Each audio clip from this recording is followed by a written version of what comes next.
Prezadas e prezados estudantes, professor Alceu, mais uma vez, nos encontramos para mais uma aula de filosofia.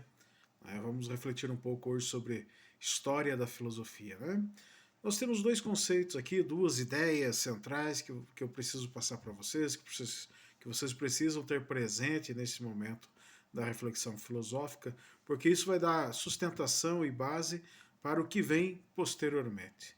Nós vamos rever algumas fases da história da filosofia, os períodos da história da filosofia, Filosofia pré-socrática, filosofia socrática, filosofia helênica, isso faz parte da história da filosofia antiga.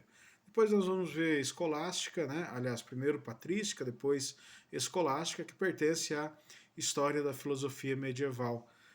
Na sequência, vamos trabalhar história da filosofia moderna, Renascimento, Iluminismo e filosofia contemporânea, que é o último período da história da filosofia, que é esse período que nós estamos vivendo agora, nesse momento de construção do pensamento filosófico.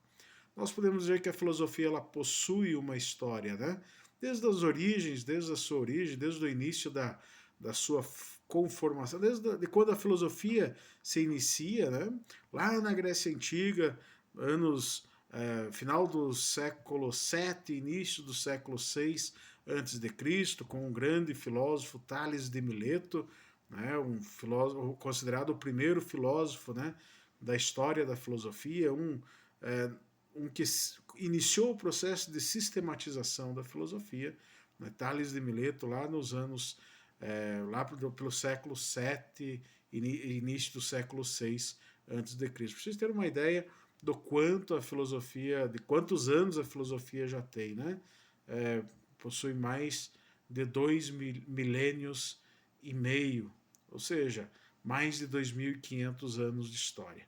Ou seja, ainda é considerada a ciência mais antiga que nós temos notícia. A mãe de todas as ciências, a mãe de todas as outras ciências.